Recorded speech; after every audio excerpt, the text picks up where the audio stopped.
Qué difícil es empezar. Bueno, pues recordando a mi padre, sí. Yo creo, estoy segura que si en algún sitio nos ve, estaría absolutamente orgulloso de lo que se ha conseguido, Enrique, Rafael. Yo creo que siento profunda admiración, y hoy es un día especial para mí también, por esta asociación, y la conozco, pues sí, desde muy pequeña. Yo me acuerdo cuando se hablaba del concepto de directivo, era algo disruptivo, innovador y diferente. Me acuerdo cuando se decía queremos ayudar al desarrollo de las empresas a través del desarrollo de los directivos. Eso está dentro y ahí está. Bueno, vamos a ello. Permítame primero felicitar a PD por la organización, por supuesto, de este evento y sobre todo, y de nuevo yo creo que lo hemos dicho todos, por el título de Conquistar el futuro. A mí me parece acertadísimo. No me gusta, y estoy de acuerdo con John Scott, que decía no me gusta hablar de crisis. Yo no suelo hablar de crisis, no es que la niegue, porque la crisis es profunda y extensa, y no sé si es una plaga bíblica, no sé si es una maldición o qué es, existe. Pero a mí me gusta mucho más abordarlo como un cambio de era, como un cambio de ciclo. Desde luego, nada va a ser como era antes, ni en el tema social, laboral, ni desde el punto de vista, por supuesto, tecnológico. Yo creo que abordándolo así le damos un aspecto mucho más positivo, porque si algo le caracteriza al empresario es que el empresario le gusta, piensa siempre en el futuro. Y si piensa en el pasado es para aprender de ello. Y por eso el lema a mí me parece de lo más acertado. Liderazgo empresarial y futuro es algo que claramente están estrechamente ligados.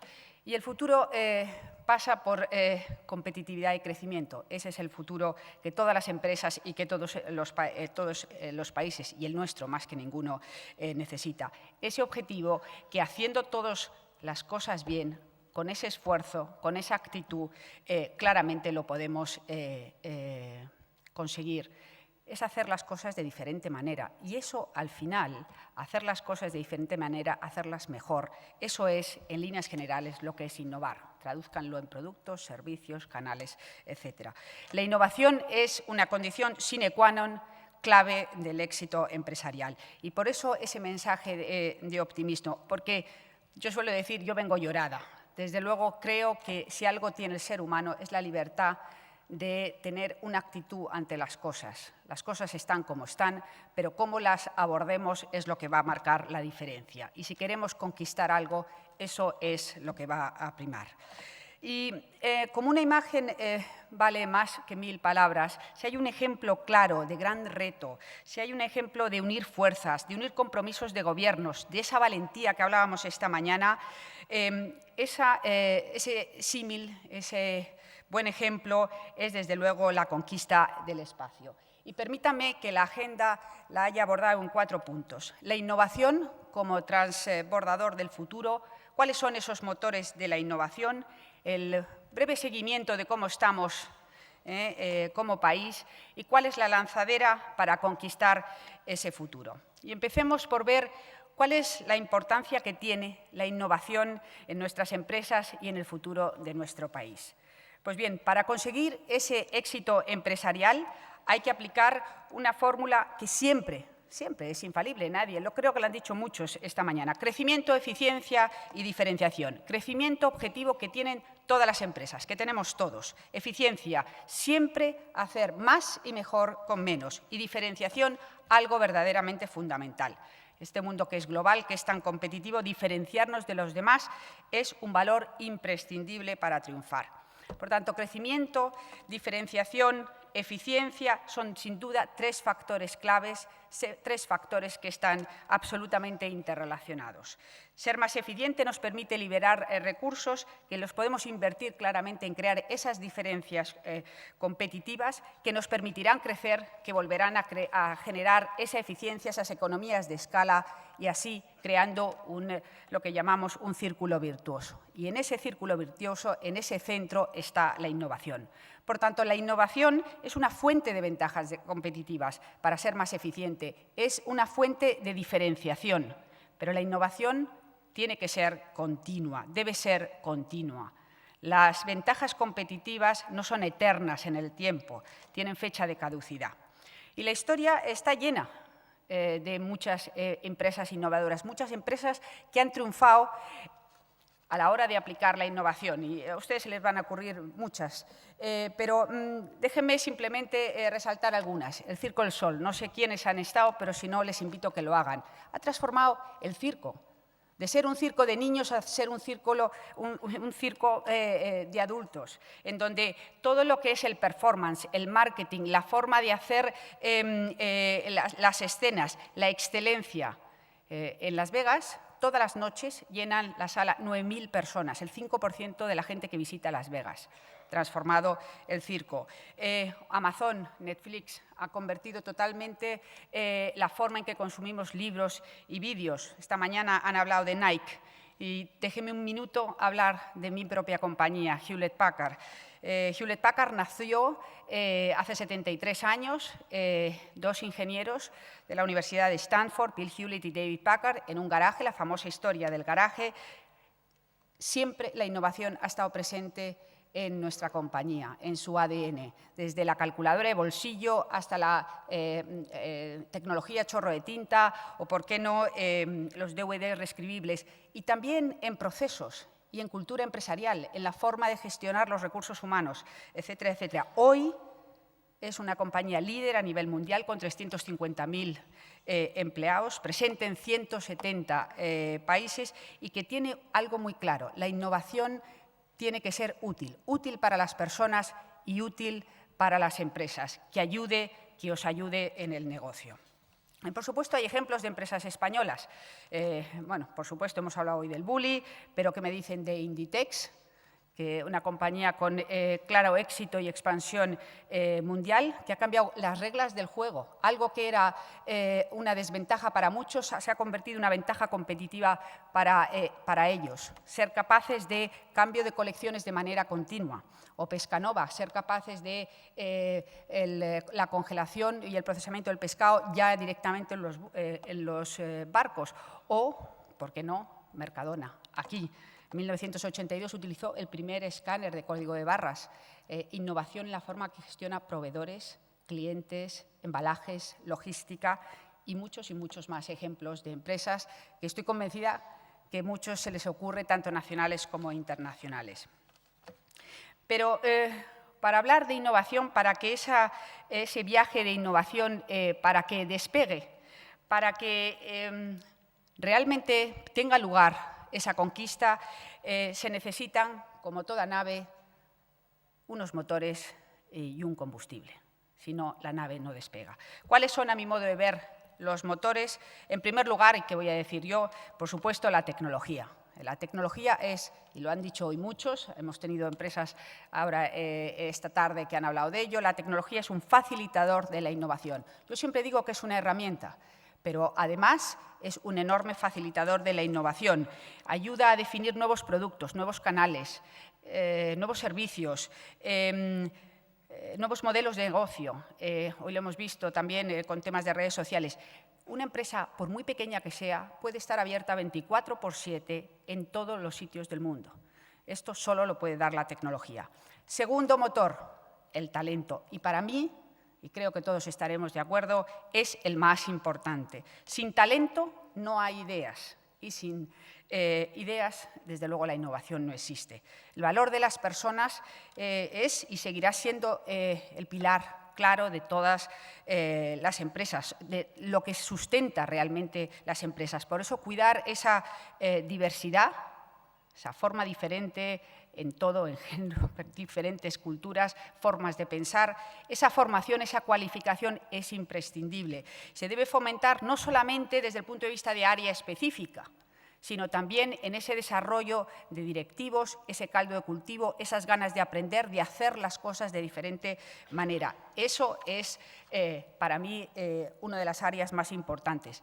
La conquista del espacio o la conquista del futuro nunca hubiera sido posible sin el talento, sin esa gente que realmente tenía una gran formación, tenía mucho esfuerzo y tenía, desde luego, muchas ganas, muchísimas ganas de cambiar el mundo.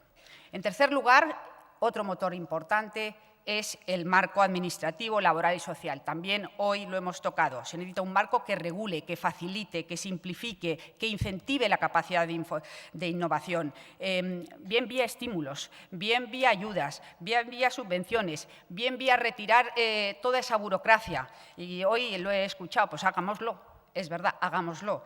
Esa capacidad que requiera hacer las cosas de diferente manera y que incentive, lo han dicho antes, el miedo al fracaso es algo que nos paraliza a todos, ya sea al emprendedor, ya sea a los empresarios, casi de cualquier edad. O sea, eso sí que creo que tenemos que ayudar a desarrollarlo. No es posible que en España se tarde una media de 30 días, un mes en crear una empresa y en la Unión Europea 14 días. Y que ya no le quiero ni contar lo que puede ser cerrarla. Y finalmente, si hemos hablado de los tres motores, hablemos del combustible, de la financiación. Seguramente hoy es el mayor hándicap que tienen las empresas a la hora de innovar. Pues evidentemente sin combustible, sin financiación, poco motor podemos poner en marcha. Pero vamos a ver un minuto cómo estamos en España. Una breve radiografía. Yo ya sé que con el profesor Dongues, desde luego parece que estamos mal, muy mal. Pero, y desde luego si hablamos de financiación, claramente, bueno, pues no estamos muy bien. Todos nos gustaría que el tema fuese mucho más rápido y mucho más ágil. Y si vemos las estadísticas de I+D+I, tenemos 1,27% de inversión. Es bajo, lejos del 2% de la Unión Europea, lejos de ese 3% que tenía el objetivo de la Agenda de Lisboa. O ese puesto 35 que hablábamos de innovación o de competitividad en el ranking que antes nos han mencionado. Pero hemos dicho que hablamos en positivo. Ya tenemos mucha gente que nos habla en negativo. Vamos a ver qué cosas, qué síntomas, qué forma, qué estamos mejorando en determinadas áreas. Y hay áreas que estamos mejorando. Por ejemplo, somos un país ahora más competitivo e interesante para invertir en talento. Sí, la productividad por empleado ha mejorado y ya sé, me dirán, es que tenemos más paro, también, pero hablo de la productividad por hora trabajada, que se ha incrementado un 8% respecto al 2006, claramente superior a la media europea. Además, los costes, y hemos visto, y esta mañana el presidente lo ha reforzado, también los costes laborales han mejorado un 6% respecto al 2009, mientras que en la Unión Europea y en algunos países como en Alemania se han incrementado. Sí, es algo positivo. Algo positivo. ¿Realmente esto es limitado? No. Habrá que desarrollar en la formación y, evidentemente, poner en valor. Pero creo que esto claramente puede ayudar. No es por casualidad que ciertas empresas estén tomando la decisión de traer sus plantas a España. Entiendo que es por la competitividad. También, evidentemente, las últimas reformas laborales creo que también ayudarán y darán flexibilidad. Segundo, otro área. Nuestras empresas son ahora claramente más globales. Han tenido que buscar, y lo hemos visto hoy, muy buenos ejemplos, oportunidades fuera que no podían tener dentro. Nuestras empresas han exportado, exportan mucho más y se internacionalizan. Desde luego, la tasa media de crecimiento acumulada ha sido de un 36%, lo que supone un 5,1% del PIB, algo importante. Algo importante. Leía el otro día que si no es por la exportación, si estamos cayendo el 1,5%, hubiéramos caído el 4%. Por tanto, qué importante es exportar y crecer en esa exportación. Y además estamos exportando a esos países que están creciendo, a esos países emergentes, a esos países que tienen un mayor dinamismo. Y por otra parte, también hemos hablado esta mañana, grandes ejemplos que hemos visto en la internacionalización de nuestras empresas. Empresas que realmente son absolutamente líderes y que son los mejores embajadores que tenemos ahora mismo en España, de la marca España. Así que mi más sincera enhorabuena y tenemos que conseguir continuar en esa vía. Tercer punto de análisis. Tenemos una generación más preparada. Quiero decir con esto más preparada y también en mejores condiciones de aprender. La crisis económica y las altas tasas de desempleo están impulsando no solo la matriculación en las carreras universitarias, sino también en los grados de posgrado. Veis en la gráfica un 3% de incremento en carreras universitarias, un 8% de doctorados y un 29% en el área de posgrado. Estamos seguramente la generación más preparada de nuestra historia, pero también, un dato relevante. Esta generación está preparada, pero el 35% de los universitarios, de la gente universitaria, está en el paro. Esto es lo que estábamos comentando, algo que nos tiene que preocupar. Otros países claramente ven esto como una oportunidad. Muchos de ellos se van a Inglaterra, Alemania. Hoy compartía con alguien en la mesa, el 50% de los ingenieros de telecomunicaciones se van fuera de los que están ahora acabando la carrera. Bien, qué caldo de cultivo tan bueno, qué coste de oportunidad también para el tema de aprendizaje. Y obviamente, mencionando la reforma del tema de la educación profesional, esto será una gran oportunidad, como hemos hablado antes. Y por último, el tema de tecnología. Es decir, hablando en el tema de tecnología, aunque ustedes no siempre uno cree que los datos son tan buenos en este país, no sé por qué, o será yo que en este sector siempre tengo la percepción que los demás son mejores, pero somos un país en ciertas áreas con alta adopción de la tecnología. Por ejemplo, en el mundo de la empresa, la penetración de Internet en el mundo de la empresa es 3 puntos superior a la media europea, también en Internet móvil y también en el uso del Internet, sobre todo en la búsqueda de la información. Hoy hemos visto también que la penetración en las redes sociales de nuestro país es muy superior a nuestros vecinos europeos. La red española 20 tiene 15 millones de usuarios, entre 15 y 25 años, el 95% de usuarios y utilizan 110 minutos. Seguro que muchos de sus hijos están utilizando esa red 20. Imagínense poder acceder de esa manera a esa juventud, esa innovación tiene que contemplar eso. Pero, por supuesto, hay claramente áreas de mejora. En cambio, si hablamos del uso de la tecnología en cuanto a generación de business, tenemos un 6% de uso en el comercio electrónico. O nuestras micropymes, 30% de ellas no usan un PC. Por lo tanto, sí estamos empezando poco a poco a ser más productivos, tenemos una generación más preparada, nuestras empresas son más globales y utilizamos la tecnología. Poseemos quizá la tecnología, tenemos que aprender mucho más a utilizarla. Pero, ¿qué necesitamos? ¿Qué necesitamos? ¿Cuál es el decálogo que yo daría a la hora de lanzar esa nave? Pues permítanme darle 10 brevemente pinceladas. Son, en primer lugar, el talento preparado en la universidad. Tenemos que convertirlo en una innovación práctica. Tenemos que acercar la universidad al mundo de la empresa. El modelo español siempre ha premiado mucho más lo que llaman los papers, las publicaciones. En eso tenemos un número 10, mientras que en patentes tenemos un número 23.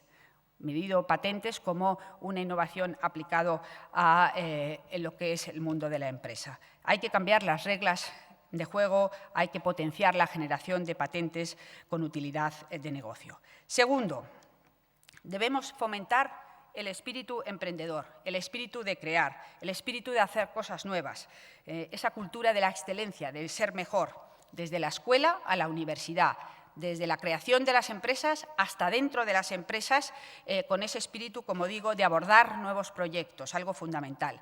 Una muy baja vocación de emprendedores, y eso es un problema claramente generalizado en nuestro país. Como decía Nieves, y eso empieza claramente en la escuela.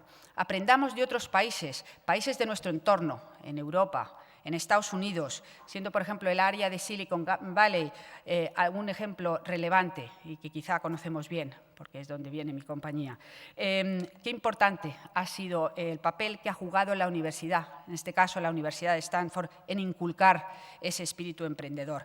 Qué lejos está esa cultura, quizá, en nuestro país. Y esto, claramente, hay que cambiarlo y se puede cambiar. Por eso digo, de nuevo aquí, la colaboración universidad-empresa es fundamental. Tercero, facilitar el acceso a la financiación. Desde luego es el hándicap más grande que tienen las empresas a la hora de innovar. Eso no cabe la menor duda.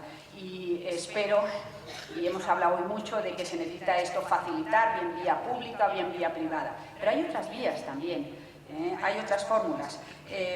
Todos esos ingenieros de los que hablábamos en la Universidad de Stanford, con una excelente formación, con unas ganas locas de comerse el mundo, nunca hubieran podido salir adelante, montar sus empresas, si no hubieran contado con una importante red de empresas de capital riesgo.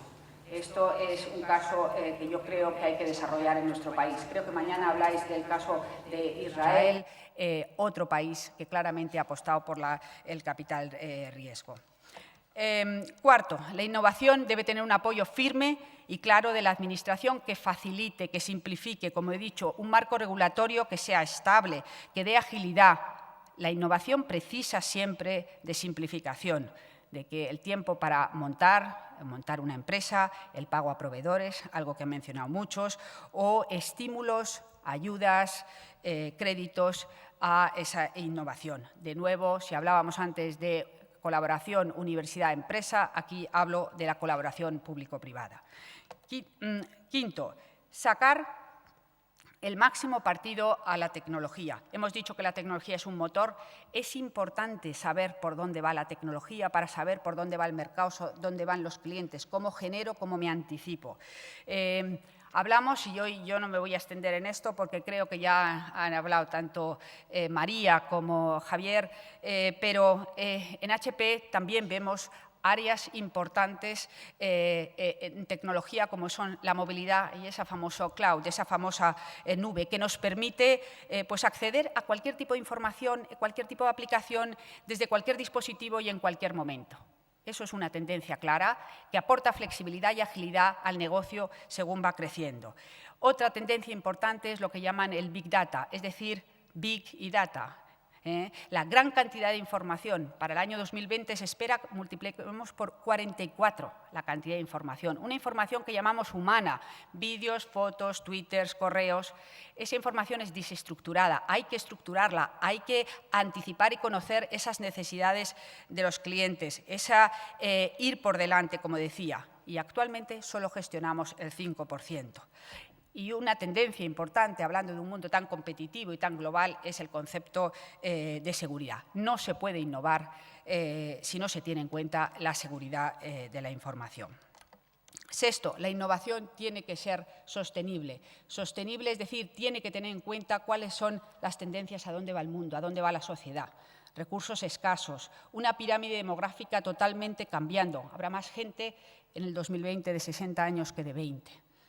En ciertos países. Esto es absolutamente, bueno, puede ser preocupante, pero por lo menos lo que sí tenemos es que puede ser también una oportunidad. El incremento, por ejemplo, de la población en lo que llamamos megacities, el incremento de la clase media de los países emergentes, cómo irán países, el poder geopolítico de distintos países. Esto lo tenemos que tener en cuenta.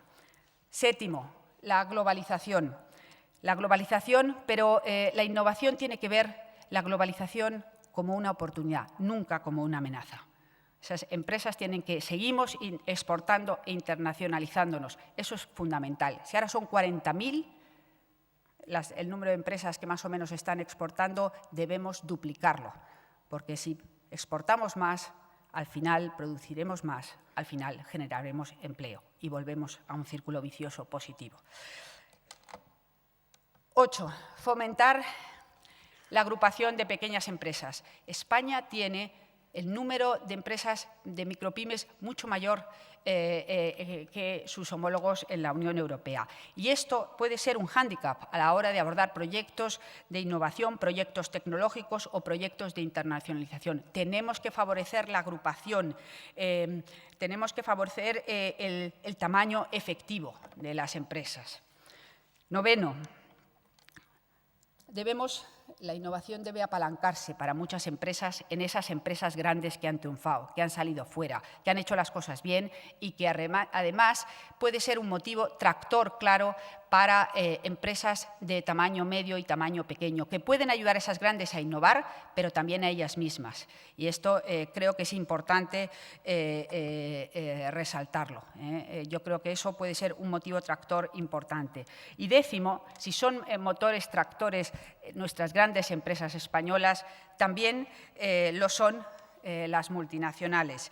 Desde luego, representamos las multinacionales un 2% del total de empresas, pero desde el punto de vista de I+D+I representamos el 26%. El 70% de las empresas multinacionales son innovadoras, frente a un 24% de las españolas. Por lo tanto, también es un factor tractor en ese sentido. Mi compañía, desde luego, en este país tiene 8.000 empleados. Hemos traído el centro de I+D a nivel mundial de formato de gran impresión en Cataluña y el 40% de la plantilla, desde luego, ya trabaja para otros países. Con lo cual, importante ese motor, ese desarrollo constante de cómo realmente, y hoy es quizá mi mayor función, es pegarme con otros países para que España traiga inversión. Y en eso estoy. Y finalizo, y voy a toda velocidad, con un mensaje, espero, retador. Es importante, pero realmente positivo. Conquistar, desde luego, ese futuro creo que es complicado, pero desde luego no imposible. Y si introducimos la innovación, innovación en el sentido más amplio, el sentido de pensar de diferente manera, de hacer las cosas nuevas de otra manera en nuestras empresas, trabajamos con ese esfuerzo, con esa actitud, con ese talento y esa actitud y esos valores, el futuro claramente será nuestro. Y el papel que tienen los empresarios para mí es fundamental, es un papel protagonista. Es ahora el momento de los empresarios para mí en este país. Y déjenme terminar con una imagen que todos han dado quotes, yo daré una palabra. Pollejali. Pollejali quiere decir vámonos. Y es la palabra que utilizó Yuri Gagarin hace 50 años, cuando se montó en el primer viaje que hizo al espacio para indicar que pusieran en marcha los motores. Claramente esa frase se ha incorporado a la cultura rusa y cada vez que hay un proyecto complicado, cada vez que hay algo que hay que iniciar, dicen Pollejali. O sea que Pollejali, por favor, vámonos. Gracias.